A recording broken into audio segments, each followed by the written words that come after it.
acerca de la nueva ley de enfermedades raras, cuáles son sus implicancias y cuáles son los avances que hemos tenido a lo largo de este tiempo en ese ámbito a raíz de la ley que se acaba de promulgar.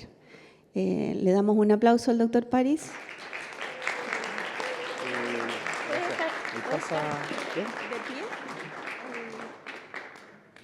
Bueno, muchas gracias, Claudia. Un gusto estar acá. La verdad es que estoy muy contento de que me hayan invitado a participar en este coloquio, simposio internacional, segundo simposio internacional. Muchas gracias. Ok. Yo siempre, o no siempre, pero quiero recordar un poco desde el ámbito un poco emocional o filosófico o de la humanidad al doctor Alejandro Goich. ¿Por qué? Porque él escribió un libro, escribió varios libros en realidad, pero en este libro que se llama El fin de la medicina, lo que trató de transmitir era o es cuál es el fin de la medicina en el sentido de qué finalidad tiene trabajar en el área de la salud, no solamente para los médicos, esto es para todo el equipo de salud. A veces cuando yo propongo esta charla me dicen, ¿es que se va a acabar la medicina? No, no es que sea el fin de la medicina, sino que cuál es la finalidad de trabajar en salud. Y él comienza creo que me voy a bajar porque si no estoy muy encima. ¿Puedo bajarme, no? Sí. Él comienza esto, parte de su libro, con un reconocimiento de que existe una crítica social a la medicina y a la educación médica. Y eso todo lo hemos palpado en los medios de prensa, en el ámbito social. Y mucha gente habla de la deshumanización de la medicina. Y justamente nosotros queremos lo contrario. Queremos tener una medicina humanizada. Y también entender, y esto ustedes lo saben muy bien, sobre todo las agrupaciones de pacientes, toda la gente que ha vivido problemas de salud, es que el saber médico es diferente al conocimiento de la ciencia en que se apoya la medicina. ¿Por qué? Porque y el jueves que estuve acá, cuando presentaron algunos trabajos de investigación que eran fantásticos, justamente el saber de la medicina se tiene que apoyar en la evidencia, en los trabajos científicos, en el descubrimiento de nuevos tratamientos, en los estudios, ya sean seres humanos o en laboratorio. Si no hay evidencia, uno no puede solicitar o pedir que se incorpore un tratamiento nuevo o una terapia nueva.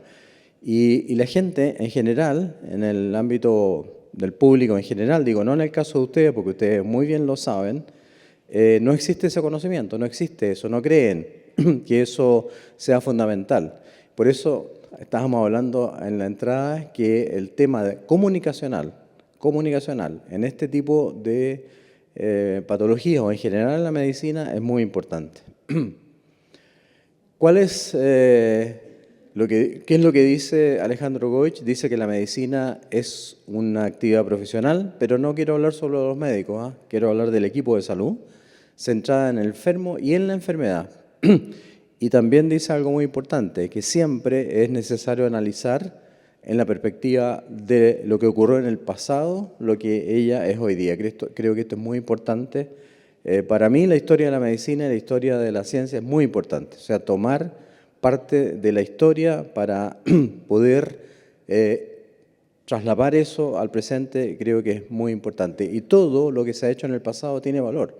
Todo lo que se hizo o se ha hecho como parte de la investigación de la historia de la medicina, de la historia de la salud en el mundo y en Chile, tiene un valor muy importante. Dentro de su libro también, él analiza varias características del equipo de salud y él habla de las virtudes que tiene que tener el prestador de salud, no solamente el médico.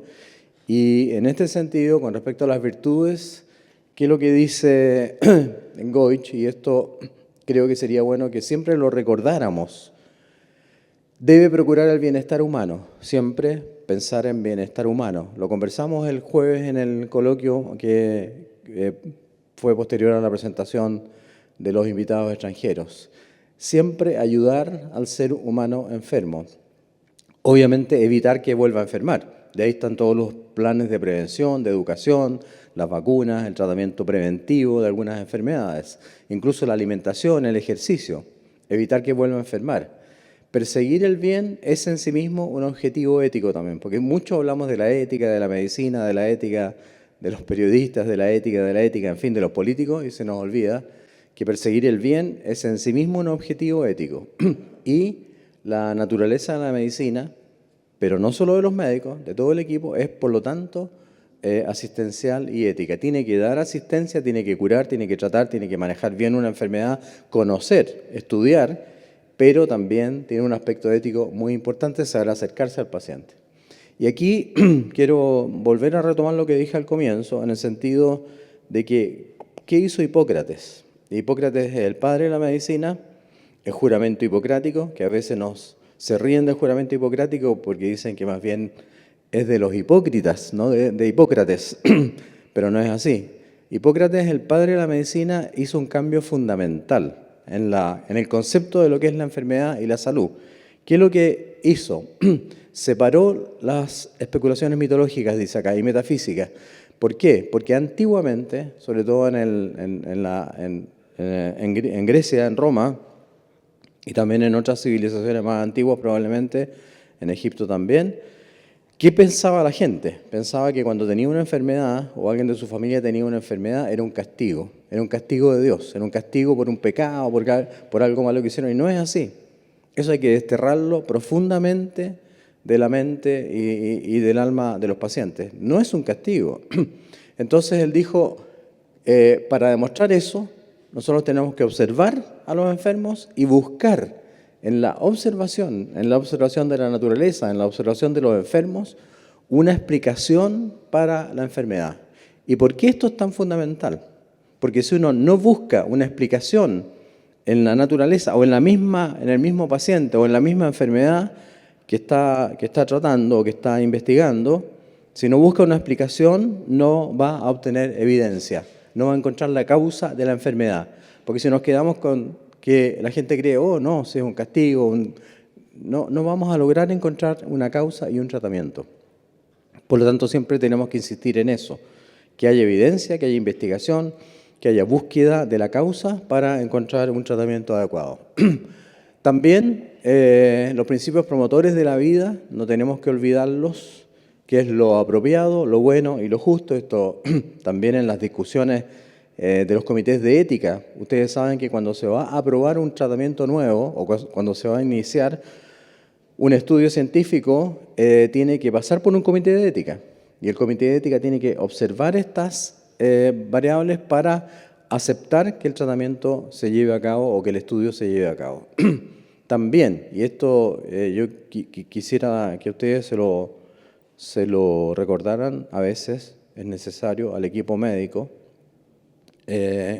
cuáles son las responsabilidades del equipo médico, no solamente del médico.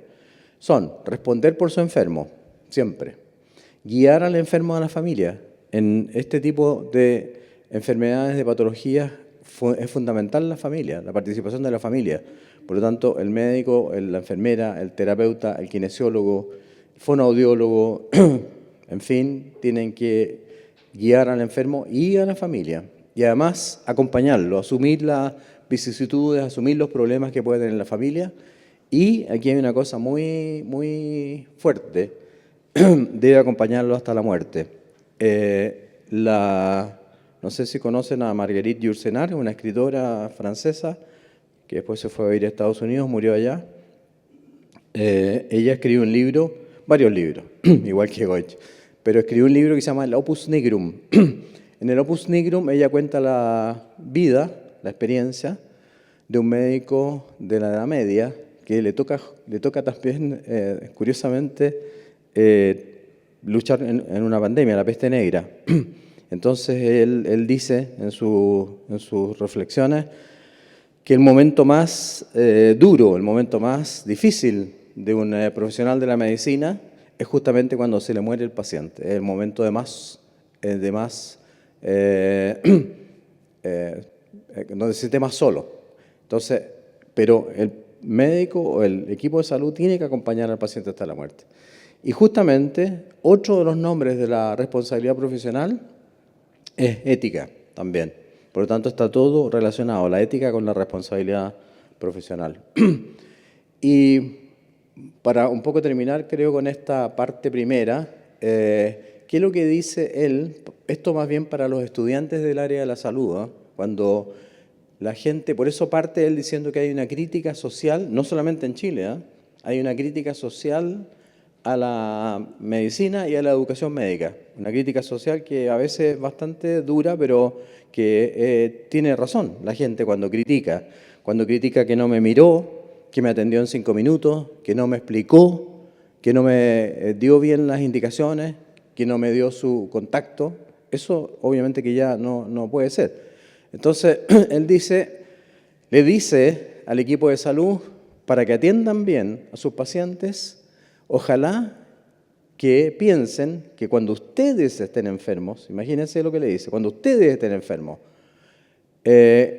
ojalá que la persona que los atienda les devuelve como él, sea idóneo, sea responsable, sea honesto, sea compasivo y sea prudente. O sea, piensen en eso cuando están atendiendo. ¿Por qué? Porque a ustedes también les va a tocar en algún momento ser pacientes. ¿Y qué van a querer? Obviamente que los atiendan bien. Que los atiendan en forma responsable, honesta, compasiva y prudente. Y idóneo, o sea, que sepa, que estudie, que tenga conocimiento. Por lo tanto, y esto volviendo al equipo de salud, también creo, y esto lo digo siempre, sobre todo en el ámbito gremial, el profesional de la salud, por otro lado, tiene que estar orgulloso de lo que hace y tiene que ser capaz de contribuir a resaltar la nobleza de la profesión y obviamente la propia dignidad de la persona. Eso no queremos que se olvide.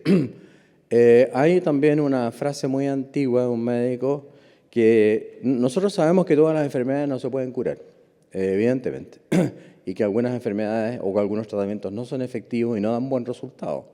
Entonces, cuando uno se encuentra con una patología o con un paciente que no mejora, le dice, bueno, no lo pudo curar, no lo pudo sanar, pero por lo menos téngale compasión, porque eso va a ayudar al paciente a entender mejor su patología, su sufrimiento, su dolor. Por eso que el médico o el equipo de salud, el agente sanitario, tiene que ser compasivo. Quiero también poner en discusión o en la mente, sobre todo de la gente de MEDS que está aquí presente, este concepto del valor. Y yo quiero que en la clínica o en los lugares de trabajo de salud, me refiero a hospitales, clínicas, donde sea, atención primaria, APS, CESFAM, se tome este concepto del valor. Esto es un concepto, capaz que me pase de tiempo, pero lo lamento. Este es un concepto que está descubierto o publicado por un señor en Estados Unidos, en Inglaterra, que no es del área médica, pero él comenzó a pensar que en realidad el hecho de atender o de trabajar en salud tiene que ser un valor para el paciente, de todas maneras. El paciente tiene que adquirir o sentir que lo atienden y que eso es un valor para el paciente, para el enfermo. Pero él también quiere agregar que, y esto es muy importante para el equipo de salud, que el equipo de salud también se sienta valorado. O sea, él piense, o el equipo, que es un valor atender, tratar bien, atender bien, dar conocimiento, en fin. Entonces, el valor es un conjunto de atributos que le concedemos a un bien o servicio por los cuales estamos dispuestos a pagar. Por eso es un concepto doble, no solamente para el paciente y la familia, sino que también para el prestador de salud. E incluso para las instituciones prestadoras. Piensen en las ISAPRES, piensen en el FONASA, piensen en las clínicas o los hospitales. Es un conjunto de atributos que estamos dispuestos a aportar o a pensar en ello como personas, como sociedad. Yo creo que sí, tenemos que hacerlo. Los costos en salud, y aquí entramos un poco a lo que conversamos el jueves, los costos en salud son cada vez más altos, van a seguir aumentando a pesar de todos los esfuerzos. Hay gráficos que yo los uso en otras presentaciones. Los costos en salud aumentan logarítmicamente, o sea, aumentan 10, 20, 30 veces más que lo que aumenta el Producto Interno Bruto. Creo que lo conversé un poco el jueves o no sé. Es mucho más el aumento de los costos en salud que el aumento que hace el Estado, en este caso Chile, para atender a sus pacientes. Es mucho más. Y eso tiene que ser estudiado y manejado, y por eso ETESA, que no sé si han escuchado hablar de ETESA, Evaluación de Tecnología en Salud, es tan importante. Nosotros deberíamos tener una ETESA potente, porque una ETESA potente permite que, en el caso que estamos viendo, las agrupaciones, los pacientes, los médicos, presenten a esa institución de evaluación de tecnología en salud los nuevos tratamientos, las nuevas terapias, las nuevas formas de atacar una enfermedad, y eso tiene que ser aprobado por una entidad independiente. ¿Para qué? Para que el Ministerio de Salud o el Ministerio de Hacienda no se metan en la discusión, porque esa discusión tiene que ser en base a la evidencia científica, como les dije.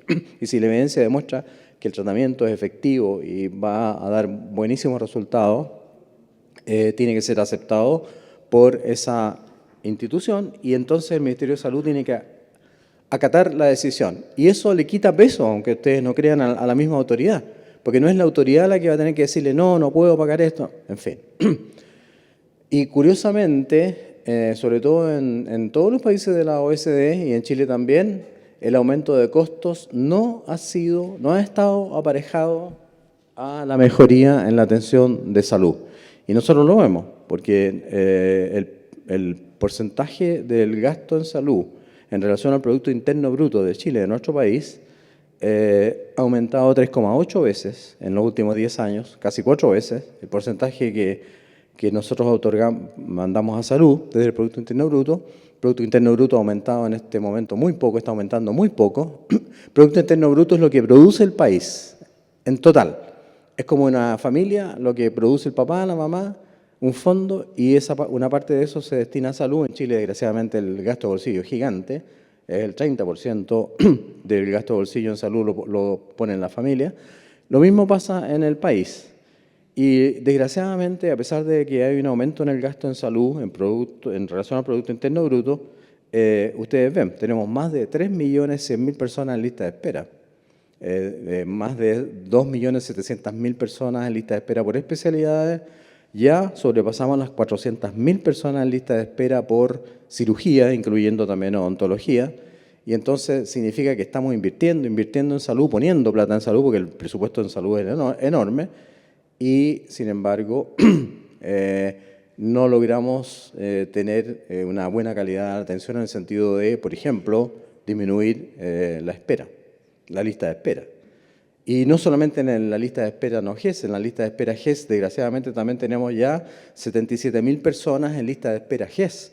Y GES significa Garantía Explícita en Salud, es una ley que obliga a atender al paciente en cierto momento determinado. Y no digo que sea un problema de gobierno, lo dije el jueves. Los problemas de salud son un problema de Estado. Es el Estado el que está fallando. El gobierno pasa, son 4 años. La experiencia es muy importante en todas las enfermedades, pero sobre todo en las enfermedades raras y poco frecuentes, la experiencia es muy importante. ¿Por qué? Porque no es lo mismo tener un paciente y tratarlo, y probablemente a lo mejor lo van a tratar bien, que tener 100 pacientes. Eso es experiencia. Y esto está muy demostrado. O sea, centros que tienen gran cantidad de pacientes y que pueden atender muchos pacientes y que ven muchos pacientes en forma permanente, tienen resultados mucho mejores que aquellos centros que tienen 2 o 3 pacientes. Por lo tanto, aquí también hay un concepto importante. Hay que centralizar, hay que agrupar, hay que tratar de tener centros especializados de neurodesarrollo, de neurología, de enfermedades neuromusculares, en fin, para poder tener una mejor atención. La mayor y mejor experiencia de grupos médicos de su equipo en tratar enfermedades en las cuales tienen mayor práctica y mayor casuística en procedimientos específicos tiene como resultados menor mortalidad, mejores oportunidades de aprendizaje y de educación. Y es por eso también que aquí es muy importante la participación de las universidades, de las escuelas formadoras. También hablamos un poquito el jueves de eso. Las escuelas formadoras, las escuelas de la salud, tienen que enviar a sus a sus estudiantes, a sus alumnos, justamente a aquellos centros donde hay más experiencia, donde hay más cantidad de pacientes que están siendo atendidos. ¿Por qué? Porque ahí los resultados son mejores. Y aquí lo vuelvo a repetir, la educación médica tiene que estar presente en este tipo de discusiones. No sé si habrá alguien de alguna escuela de medicina, pero yo creo que es importante que las escuelas de medicina estén presentes, no solamente las estatales, las privadas también. Ética médica, ya lo hablé. Prevención de problemas médico-legales. Uno sabe que si atiende bien a un paciente va a tener menos problemas médico-legales. Protocolos. Los protocolos son fundamentales para el buen tratamiento de los pacientes. Y aquí toco un tema que ha estado en la palestra en Chile. Yo sé que hay gente de otros países, Argentina, España, Italia. Las licencias médicas. El gasto en licencias médicas del porcentaje del promedio, de la plata que recauda FONASA, que es el 7% de lo que pagan todos los de FONASA, el 64% se va en licencias médicas. 64%. Son miles de millones de pesos y de dólares. Y eso debería ser dirigido a los pacientes y no a las licencias médicas. ¿Y por qué los protocolos? Porque si hubiese protocolos que le dijeran al médico, mire, usted le va a dar una licencia médica a esta persona porque tiene una esguince y tiene que darle entre 4 y 7 días, porque tiene que ser con un rango también, y no le puede dar más, eso ayudaría muchísimo, muchísimo a disminuir el uso inadecuado. Y por último, ETESA, que ya lo nombré, que es la Evaluación de Tecnologías en Salud, es una entidad independiente del Ministerio de Salud, que es la que define si en los tratamientos que ustedes han vivido eso, cuántas veces fueron al Ministerio de Salud, cuántas veces han ido a las autoridades a pedir incorporación de nuevos medicamentos. Esto en otros países lo hace una entidad externa, independiente, donde participan los pacientes, participan las entidades formadoras, las sociedades científicas, en fin, para determinar si el estudio que ustedes presentan para aprobar ese medicamento es adecuado o no.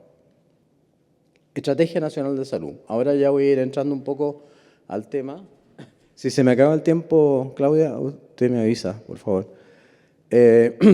Nosotros elaboramos la Estrategia Nacional de Salud para los Objetivos Sanitarios al año 2030. ¿Por qué quiero poner esto en el tapete?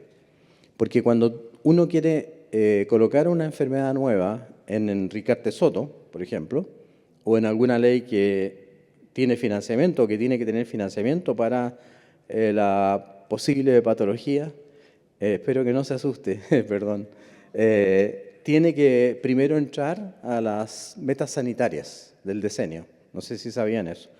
Una vez que entra al proyecto de metas sanitarias del decenio, se forman, digamos, grupos de trabajo para que esa patología o esa enfermedad en el futuro pueda entrar a una ley que tenga financiamiento, como la ley Ricardo Soto. Ahí tengo otras opiniones. Yo creo que las leyes que otorgan financiamiento a las enfermedades de alto costo, entre ellas las enfermedades raras y poco frecuentes, deberían estar en una sola ley. No tener una ley para una cosa, una ley para otra y otra y otra, cuando la verdad es que ese dinero debería estar administrado en forma centralizada.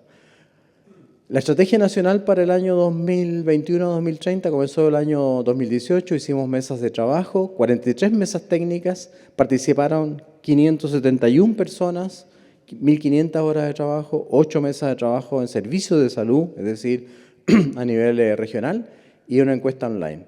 Y planificamos todo esto para estas 9 o 10 años y con respecto a las enfermedades raras o poco frecuentes, que está ahí encuadrada, fijamos calidad de vida en personas con enfermedades poco frecuentes.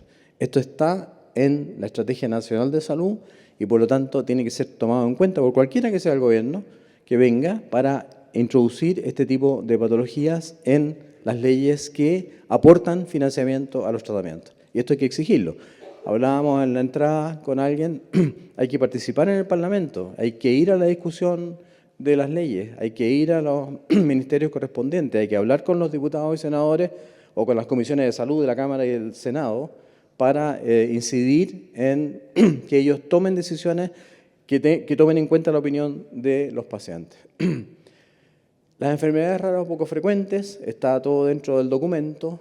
son un conjunto heterogéneo de patologías que tienen una baja prevalencia poblacional. No hay definición universal en lo que significa prevalencia baja, lo ponemos al tiro, en el contexto de enfermedades poco frecuentes. Y hay diferentes estándares. Para la Unión Europea es de 1 por cada 2.000 habitantes. Sin embargo, en Estados Unidos es 1 cuando afecta, a menos de 200.000 personas. Ahí también quizás en Chile tenemos que ponernos de acuerdo en una sola definición, a lo mejor ya la tenemos, ¿no? Esa parte no la conozco de memoria. Y ahí están las referencias, porque nosotros decimos siempre hay que poner referencia, hay que ver de dónde sale esa información, porque eso no es un invento. Hay bases científicas que demuestran o que reflejan esa. Aquí en Chile hasta ese momento no se conocía la prevalencia y creo que todavía no se conoce exactamente la prevalencia, es decir, la cantidad de personas significa esto, cuánta gente hay, cuántos niños hay, cuántos pacientes hay. No se conoce la prevalencia y no existía o no existe, se está preparando ahora y por eso la ley en ese sentido es positiva, encuentro yo, un registro nacional de enfermedades raras y poco frecuentes. Actualmente, además, y aquí hay un hecho, por eso yo siempre molesto, perdonen un poco a las escuelas de medicina, a las formadoras. Genetistas en Chile, muy poco, y ustedes lo han vivido a lo mejor. Y muchas veces los exámenes genéticos hay que enviarlos al extranjero, hay que enviarlos a otros países para poder corroborar alguna patología cuando deberíamos haber desarrollado eso aquí. La cantidad de genetistas en ejercicio no es suficiente, se requieren genetistas de laboratorio capacitados y certificados. La asesoría genética ni la genética de laboratorio están reconocidas como especialidad en el sistema de educación y salud chileno. Imagínense cuánto hay que avanzar. Entonces, creo que ahí también ustedes tienen que presionar, tienen que hacer fuerza porque eso no puede seguir manteniendo, no se puede seguir manteniendo ese statu quo. El diagnóstico molecular también hay que hacerlo y ustedes lo saben muy bien. El diagnóstico molecular es escaso. Solo existe un panel de secuenciación de nueva generación para rasopatías, pero no para otras enfermedades raras. Y creo además que lo hablamos el jueves y quedó muy claro que el diagnóstico prenatal o el diagnóstico, los screening, que no sé si han escuchado hablar de eso, obviamente sí, el screening al nacer tiene que partir de una vez por todas, porque eso quedó establecido, quedó, digamos, como un proyecto, pero ya llevamos 4 años y todavía no avanza. Había alguien del INTA aquí el jueves, no sé si está, aquí, gracias, y yo sé que se hacen esfuerzos y que están haciendo esfuerzos, pero hay que sacarlo de una vez por todas y eso no depende, lo repito como 1000 veces más, del gobierno de turno, sino que del Estado de Chile. Y muchos estudios genéticos, ya lo dije, hay que enviarlos al extranjero y finalmente la disponibilidad de medicamentos efectivos para este tipo de condiciones es muy escasa, los precios son muy altos, también lo constituye una barrera para los tratamientos. Ahí está la cita 3. También la Estrategia Nacional de Salud tenía como objetivo de impacto disminuir el impacto de las enfermedades poco frecuentes en la calidad de vida de las personas, porque esto se relaciona evidentemente con la calidad de vida y de la familia. ¿Qué es lo que nosotros esperábamos como resultados para esta política nueva? Primero, reducir la discriminación, y eso ustedes lo tienen muy claro. Reducir la discriminación por parte de las instituciones públicas y privadas en relación a las personas y familias con EPOF. Fortalecer el manejo y tratamiento con terapias basadas en la evidencia, lo vuelvo a repetir. Mejorar la atención integral. Esto no es solamente una persona. Aquí hay un fonoaudiólogo, un terapeuta, un kinesiólogo, un equipo de salud, nutricionista, psicólogo o psicóloga, todos tienen que contribuir. Visibilizar, eso es lo que les decía al comienzo, hay que visibilizar, ir al Parlamento, ir a la discusión con los parlamentarios difundir a través de la prensa, de los medios de comunicación. Y también incentivar la prevención. ¿Y cómo se incentiva la prevención? Haciendo el diagnóstico precoz, lo vimos el jueves. Los estudios demuestran que el diagnóstico precoz, el paciente mejora mucho más rápido, con más fuerza y al final el gasto es menor, mucho menor, si uno hace una detección precoz de la enfermedad y comienza a tratarlo precozmente. Eh, saqué como recuerdo esta reunión que tuve el 29 de septiembre del 2020. En esa época estábamos en plena pandemia, así que la hicimos por Zoom o por Teams, no recuerdo, con la Corporación Familias de Atrofia Muscular Espinal, FAME Chile. No sé si se acordaban, pero ahí nos reunimos a través de medios telemáticos. Yo les contaba a algunos de los que estaba antes que cuando era presidente del Colegio Médico, ya hace 20 años atrás, conocí a la Miriam Estivil, a lo mejor ustedes la conocen, de Felch. La Miriam Estivil me pidió ayuda en esa época, nosotros le prestamos el auditorio del Colegio Médico para hacer una de las primeras reuniones de Felch, y desde ahí en adelante he seguido con este bichito. Y desgraciadamente ella está bien enferma ahora, así que si alguien la conoce o quiere saludarla, llámenla, porque está bien enferma. El caso de Borja, que a mí me tocó verlo también y que después recibió tratamiento, me impactó mucho, así que fui a Concepción para visibilizar, no para otros fines, para visibilizar este problema, y afortunadamente, bueno, ustedes saben, él entró en una especie de tómbola y ganó un tratamiento. El Ministerio de Ciencias también, en junio del año 2021, prensa, estaba gestionando un convenio para traer a Chile tratamiento para la atrofia muscular espinal. Los papás están acá, de Emilia. También me reuní con ellos, tanto a nivel telemático como personalmente, y me llevaron una manta de regalo, una manta de Castilla para las épocas de frío. En esa época estaba dirigiendo el Instituto de Políticas Públicas de la Universidad de San Sebastián, y también hicimos un coloquio sobre las enfermedades raras y poco frecuentes en la misma universidad, justamente para, yo creo, también visibilizar más y que los alumnos del área de la salud, allá estaba todo el área de la salud, tuvieran mucho más conocimiento de este problema. Y además, yo insisto siempre, tienen que saber diagnosticar precozmente, porque si saben diagnosticar precozmente, y el jueves lo mostró muy bien el doctor italiano, con este nuevo examen al nacer, no sé si lo vieron, pero es muy interesante, cómo ya al nacer hay diferencias en la postura, en la respuesta motora del niño, y rápidamente, en 15 o 20 días después, ya hay un cambio radical. Entonces, el diagnóstico precoz es fundamental. Bueno, esto es un paciente que tenía Duchenne, no sé si se acuerdan ustedes. Yo fui también a darle mi apoyo, fui a Los Ángeles a recibir a la mamá, y creo que hay que seguir en ese tipo de cosas. Escribí una columna en La Tercera, donde hablaba justamente de la urgencia de reformar el sistema de salud chileno en relación al tema de las enfermedades raras y poco frecuentes. Seamos capaces de definir lo que es una enfermedad, categorizar y cuantificar la real demanda existente. ¿Cuáles son los reales o los alcances prácticos? El objeto de la ley nueva es establecer un marco normativo, una definición sobre la prevalencia y principios rectores. Primero aparece en la ley cooperación público-privada. Afortunadamente, estamos todos de acuerdo ahora en la colaboración público-privada o privada-pública, como quieran llamarle, porque durante una época esto era casi un pecado, casi irse al infierno a hablar de la cooperación público-privada. Y protección de datos personales, participación de la sociedad civil, por eso es muy importante que estén ustedes acá y que conozcan, y obviamente mejorar el trato, humanizar el trato, ya lo dije al comienzo. Los 3 instrumentos claves que crea: Comisión Técnica Asesora, que asesorará al Ministerio de Salud, que incluye expertos, academia, pacientes, organizaciones de pacientes, sector público, gratis, sin pago. Y sus organizaciones y atribuciones se fijan por decreto del MinSal. Desgraciadamente, cuando uno hace una ley, después tiene que haber un reglamento.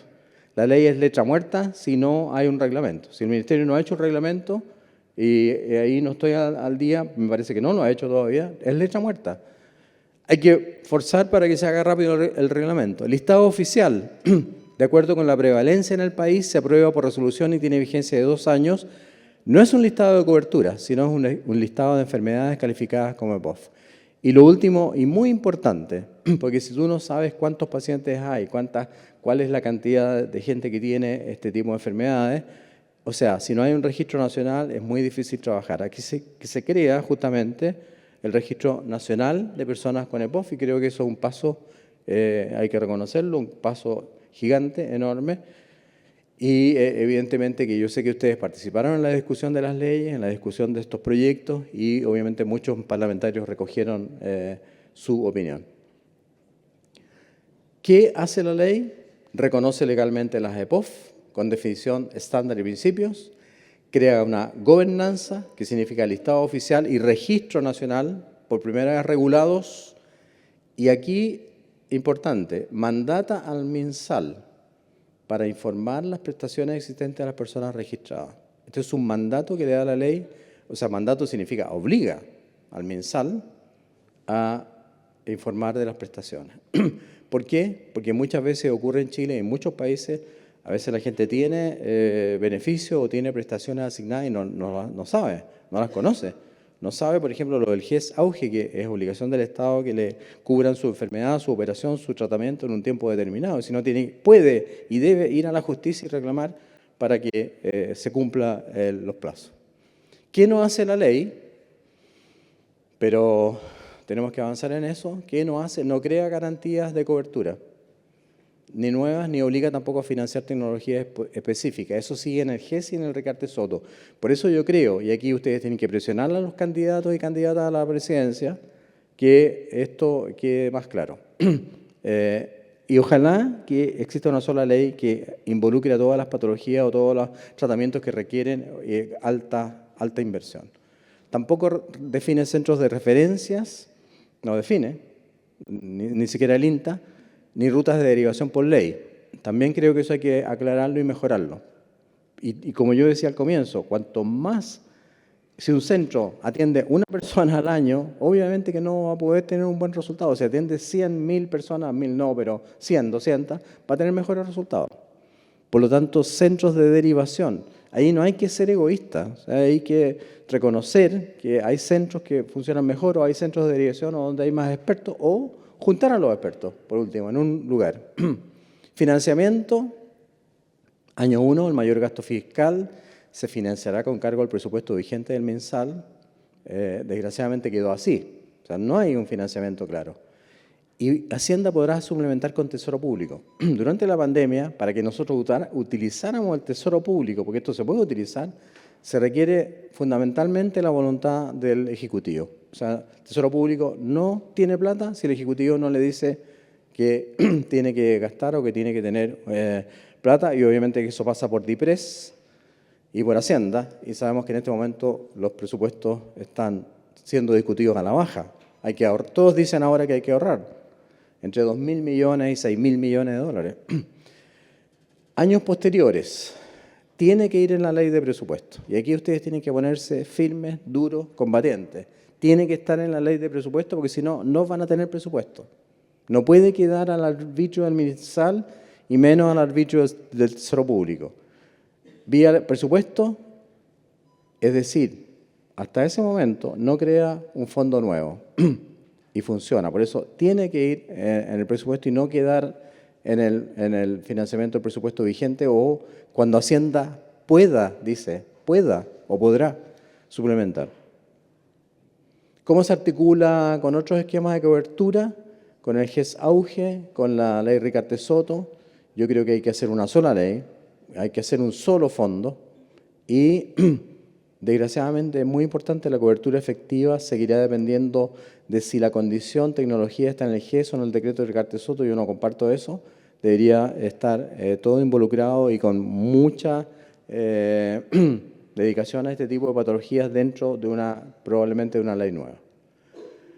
El catastro y datos es muy importante. El Registro Nacional de Personas con EPOF creo que es muy importante.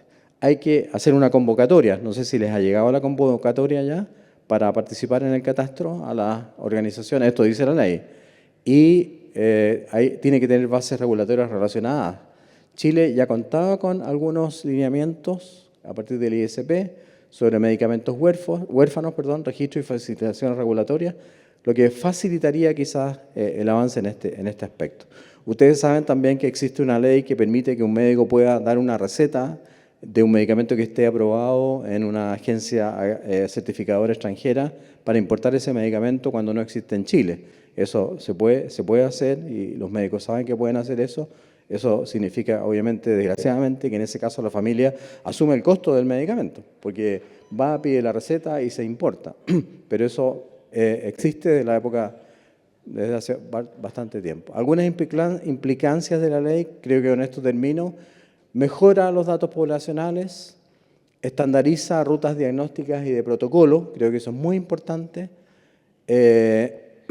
con apoyo de la División de Prevención y Control de Enfermedades del MinSal, la DIPRESE, es otro departamento con el cual ustedes deberían tener una presión permanente. La DIPRESE, visitar a la DIPRESE, forzarla un poco. Obviamente que mantener los datos de privacidad es muy importante. Financiamiento, desgraciadamente sin fondos dedicados, y aquí yo creo que hay que hacer un cambio. Y la disponibilidad de medicamentos huérfanos, existen reglas en el ISP, pero el acceso dependerá de los precios, de las decisiones de cobertura y la evaluación de las tecnologías en salud, que tiene que avanzar también. ETESA tiene que avanzar. Muchas gracias, con eso terminé.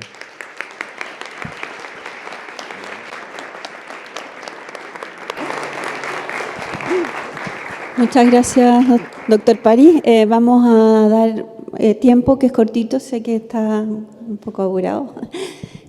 Ya. Para preguntas del público, si hay alguien que esté interesado en hacer alguna pregunta. No sé.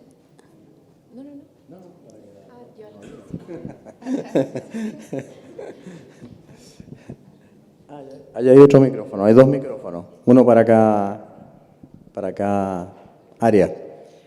Buenos días, gracias por la charla. Doctor, desde la reforma que se creó el GES, yo siento que se fraccionó mucho. Yo no creé el GES. No, desde la reforma que creó el GES. Perdón. Yo siento que el sistema de salud se fragmentó mucho. Se separó la subsecretaría de redes asistenciales, la de salud pública, que muchas veces no conversan. Tenemos distintos financiamientos, GES, Ley Ricardo Soto, DAC, drogas de alto costo. Entonces, ¿cuál es la vía que usted cree? Porque mencionó que le gustaría que los fondos estuvieran unidos, pero me parece que en el fondo, en el corto plazo, eso no va a ocurrir muy rápido. Pero ¿cuál sería la forma más viable de poder generar un presupuesto? Porque hoy día hay una bolsa de judicializaciones y hay un monto que se destina para estos medicamentos. ¿Dónde debería irse ese monto? Sí. Una pequeña corrección. En Chile han habido 3 grandes reformas de salud. La primera fue en la década del 50, cuando se creó el Servicio Nacional de Salud, el SNS. La segunda reforma de salud, todas las reformas uno las puede compartir y no compartir, yo no estoy por criticar a ninguna reforma de salud. La segunda reforma de salud fue la que creó los servicios de salud regionales en cada región y separó la atención primaria y la destinó o la dejó bajo el alero de los municipios, y ahí se crearon las ISAPRES y se creó la Superintendencia de Salud y obviamente se crearon las nuevas subsecretarías de Salud Pública, y se crearon los diferentes servicios de salud que son muy independientes, entre paréntesis, y a veces eso atenta contra el manejo global. Y obviamente la tercera reforma, como dice usted, durante el GES auge, que empezó con muy pocas enfermedades, me parece sí que en esa época se separaron las subsidiarias. Si han leído ustedes algunos programas de salud, todos los programas de salud nuevos, salvo 2 o 3 que no tienen mucha dedicación a salud, justamente promueven o quieren separar o hacer que la subsidiaria de redes asistenciales realmente sea un ente independiente y que haya un ente que maneje los hospitales, que maneje la atención directa, y que Salud Pública se dedique obviamente a lo que hace actualmente: prevención, educación, vacunas, en fin. Entonces creo que hay un consenso ahí de que hay que hacer una mejoría. en la gestión, en la parte de gestión. Y yo también comparto eso, y está en varios documentos, el hecho de que se separe la parte de gobernanza, como les gusta decir ahora, y que la actual Subsecretaría de Salud cambie o desaparezca incluso, y que haya alguien que dirija los hospitales directamente y que el Ministerio de Salud se dedique al resto de las cosas, o sea, sobre todo reglamentación, todo lo que tiene que ver con salud pública. Así que creo que ahí las agrupaciones pueden dar su opinión también. Ahora, pienso que debería haber un solo fondo y es un error grave, muy grave, destinar presupuesto para posibles conflictos legales. O sea, si uno guarda plata para que si lo van a demandar pueda pagar, es un error. ¿Por qué no pusieron esa plata mejor en tratamiento, en lo que debería realmente cumplir como labor el Ministerio de Salud? O sea, un Ministerio de Salud que tiene un fondo de dinero para que pague en el caso que lo demanden, es algo bien raro, como que llama a demandar. Entonces creo que eso hay que juntar toda esa plata en un solo fondo, Ricarte Soto, todo lo que sea posible, que es auge, y manejarlo de una manera diferente, pero con una oficina que evalúe las tecnologías sanitarias. Tecnologías sanitarias no es solo medicamentos, ¿eh? Permite comprar equipo, permite comprar, implementar laboratorios, permite, en fin, todo lo que sea innovación. Ahí tenemos otra pregunta. Dicen.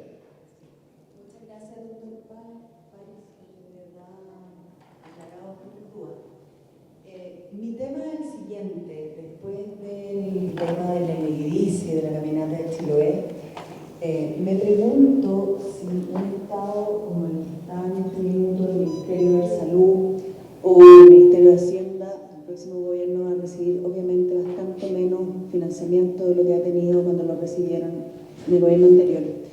Mi pregunta es, como los gobiernos duran 4 años y las enfermedades raras o poco frecuentes tienen una incidencia muy pequeña y los costos de los medicamentos son altísimos, ¿usted cree que en el fondo nos van a dar importancia, nos van a dar alguna luz de alguna manera para poder tener ese subsidio, o no sé cómo se llama, o riesgo compartido de algunos medicamentos tan caros como el Neguidis u otro que se vengan?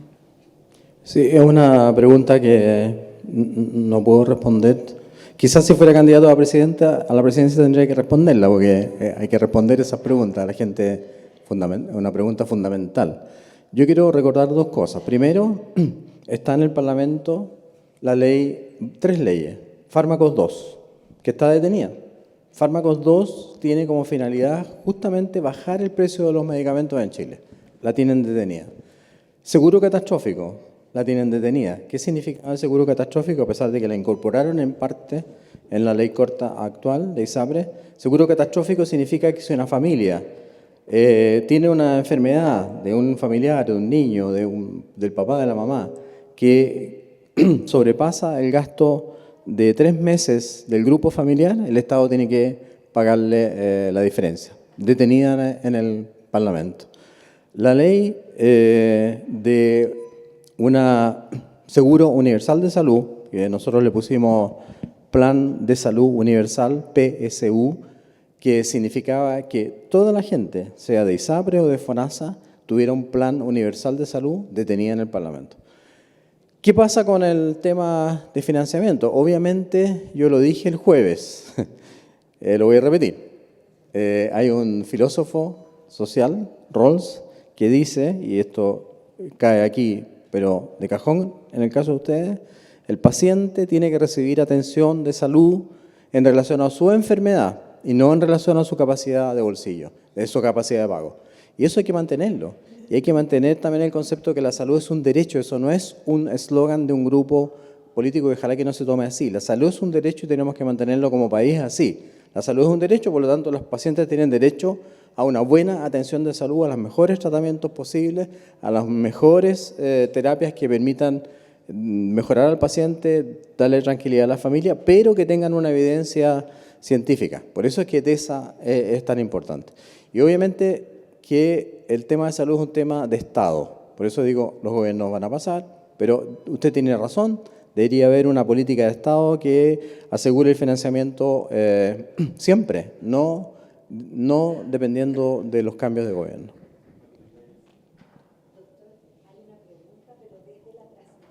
Bueno, usted hágala.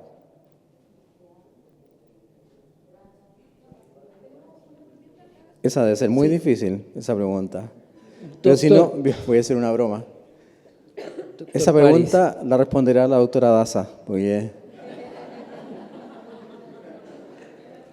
Perdón. Le agradezco más que la charla, la invitación a reflexión, porque para los que trabajamos en esto, claramente necesitaríamos una semana o dos para discutir punto por punto de todas las cosas que usted relevó. Me voy a agarrar de uno de esos, que es la educación médica, que para fines de lo que estamos conversando hoy, igual que usted creo, es indisoluble de la atención de salud. La educación es fundamental. Desde su perspectiva como exministro y persona del Colegio Médico también, que se ha dedicado por muchos años a esto, yo no logro entender, después de 30 años de trabajar en la Universidad de Chile, por qué se nos convoca a, por un lado, ser la casa formadora y por otro lado pareciera ser que las políticas de todos los niveles no inciden positivamente para que la institución madre formadora de especialistas del país no logre tener un ordenamiento administrativo que le permita financiar efectivamente la formación.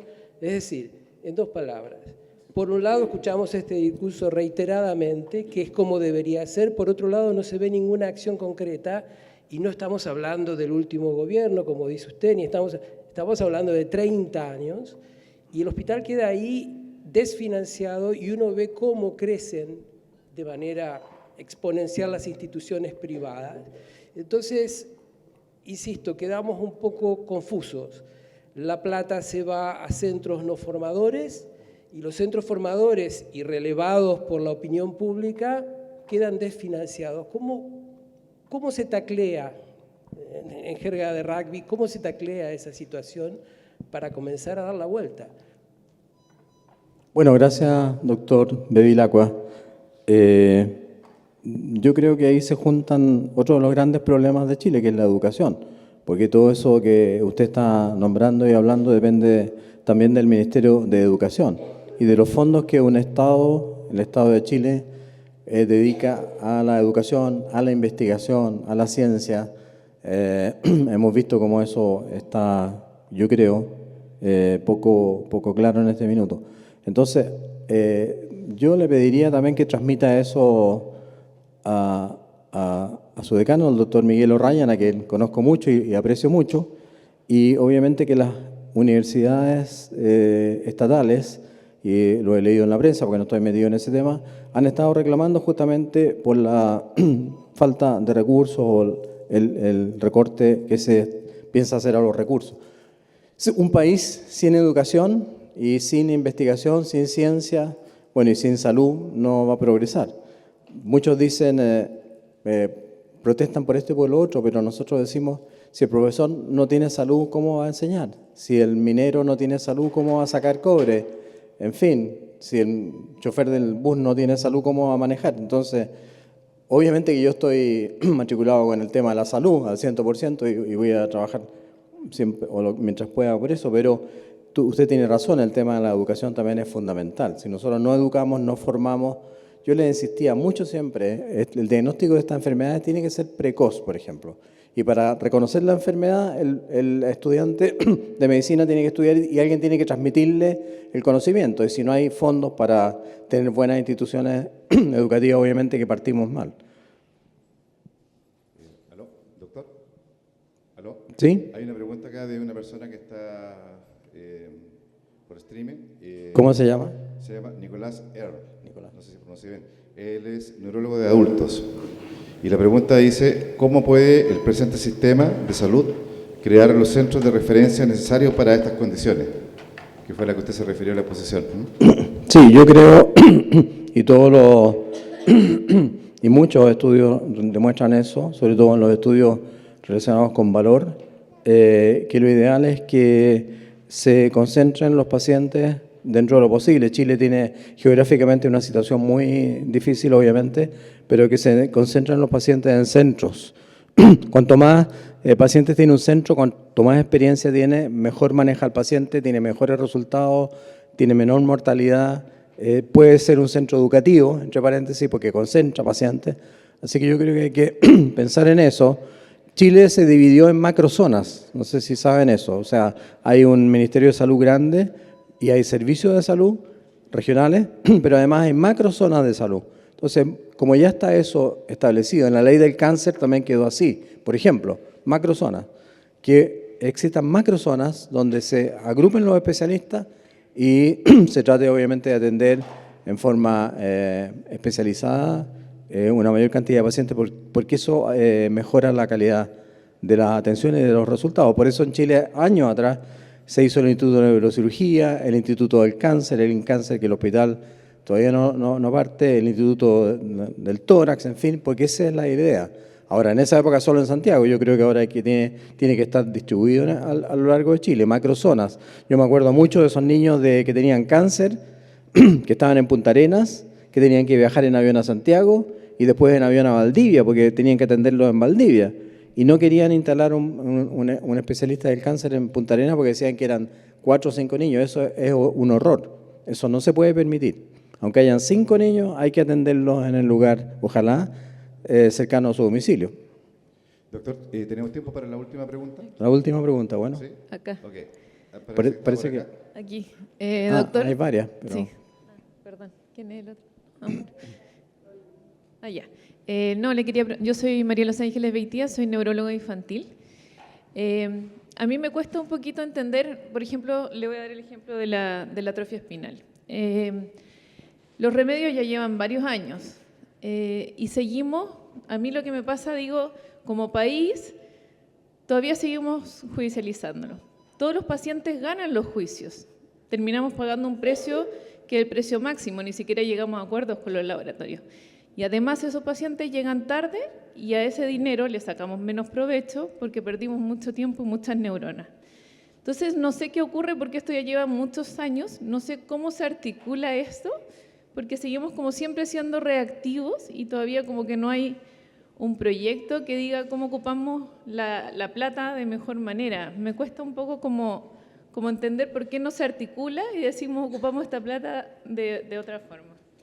Bueno, tienes toda la razón y yo en parte me siento culpable obviamente de aquello porque siendo ministro de Salud creo que no fuimos lo suficientemente fuertes en ese aspecto. Nos tocó obviamente la pandemia, pero creo que eso es justamente algo de lo que tendría que salir de aquí como una conclusión, como una propuesta de las agrupaciones de pacientes con respecto a cómo debe manejarse hacia futuro el tema. Y por eso las charlas del jueves, yo no vi las charlas de ayer, fueron tan impactantes para mí, porque el screening, el diagnóstico precoz, los nuevos tratamientos, incluso tratamientos orales, cómo no van deberían ser estudiados e incorporados para justamente tener mejores resultados, tener menos complicaciones, atacar rápidamente la enfermedad y no tener gastos que después son mucho mayores.